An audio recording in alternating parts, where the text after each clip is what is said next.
أن تقسمه كما يقسم الفحل. وفي قال حدثنا أبو بكر بن أبي شيبة قال حدثنا أبو أسامة قال أخبرنا ابن جريج قال أخبرنا عطاء قال أخبرني صفوان بن يعلى بن أمية عن أبيه قال غزوت مع النبي صلى الله عليه وسلم غزوة تبوك قال وكان يعلى يقول تلك الغزوة أوسك عملي عندي. فقال عطاء قال صفوان قال يعلى كان لي أجير فقاتل إنسان فعز أحدهما يد الآخر. قال لقد أخبرني صفوان وأيهما عز الآخر فانتزع المعزوز يده في العاز فانتزع إحدى ثنيتيه فأتي النبي صلى الله عليه وسلم فأهدر ثنيته. وبه قال حدثنا أهدر ثنيته उसके दांत को बातिल करार दिया। क्या मतलब? यानी उसकी दियत वाजिब नहीं, इसलिए कि इसने जो हाथ खींचा आपने दीपा करने का है। قال أخبرنا إسماعيل بن إبراهيم قال أخبرنا ابن جريج بهذا الإسناد نحوه باب إثبات الفساد في الأسنان وما في معناها. وبه قال حدثنا أبو بكر بن أبي شيبة قال حدثنا عفان بن مسلم قال حدثنا محمد أخبرنا ثابت عن أنس رضي الله عنهما أن أخت الربيع أم حارثة جرت إنسانا فاختصموا إلى النبي صلى الله عليه وسلم فقال رسول الله صلى الله عليه وسلم القصاص. فقالت أم الربيع يا رسول الله أيقتص من فلانة والله لا يقتص منها. فقال النبي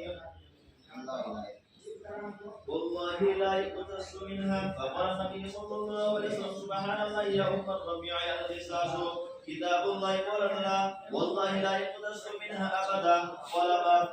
قال فما زالت حتى قال इसमें एक वाक़या है। हज़रत अनस फरमाते हैं कि रुबई की बहन हारिसा की माँ जख्मी कर दिया, इसको जख्मी किया। उसके घर वाले नबी करीम सल्लल्लाहु अलैहि वसल्लम के पास मुकद्दमा लेकर गए। रसूल करीम सल्लल्लाहु अलैहि वसल्लम में उसको जख्मी किया जाएगा तो उन्होंने नबी ने कहा या रसूल अल्लाह क्या किसास लिया जाएगा? फुमा क्योंकि है अल्लाह खुदा की कसम से किसास नहीं लिया जाएगा, उसका किसास नहीं लिया जाएगा। फकाल नबी सल्लल्लाहु अलैहि वसल्लम नबी करीम सल्लल्लाहु अलैहि वसल्लम नहीं हो जाएगी, किसास तो अल्लाह का हुक्म है, ये नाफिज होगा, जारी होगा। कहने की ला वल्लाही नहीं, खुदा ये जारी नहीं होने का लायक तो सुनना है, इससे किसास नहीं होगा। हमेशा वो बोलते रहे, इसी तरह बोलते रहे हत्ता काबिल अदियत, यहाँ तक कि उसके जिसको जख्मी किया था उसकी बात पूछा किसने हमारा सर, किसने नाम लिया गया तो उसने नहीं से इशारा किया कई नामों का, आखिरी जो चीज भी कर दिया नाम का इशारा किया उसी को भी उसी तरह सजा दी गई।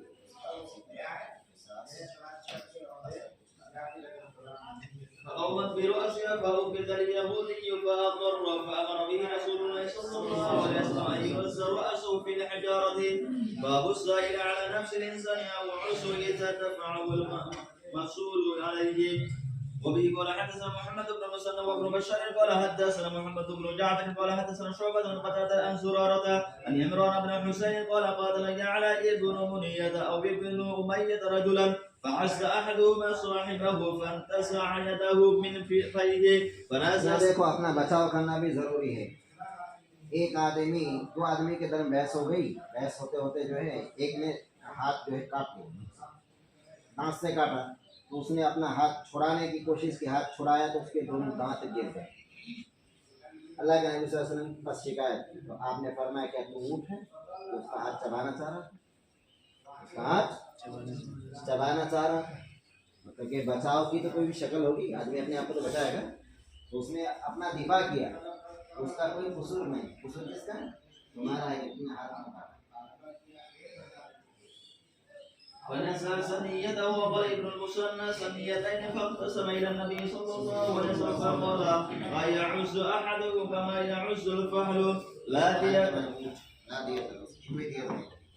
وبه قال حدثنا محمد بن مسلم وابن بشار قال حدثنا محمد بن جعفر قال حدثنا شعبة قال حدثنا دوين عن ابن يعلى أن يعلى النبي صلى الله عليه وسلم بمثله. وبه قال حدثنا أبو بكر بن إسماعيل قال حدثنا معاذ يعني ابن هشام قال حدثنا أبي عن قتادة عن سورة بن أوفى عن عمران بن حسين أن رجلا عز ذراع رجل فجذبه فسقط صنيته فرفع إلى النبي صلى الله عليه وسلم فأخبره وقال أردت أن تأكل لحمه.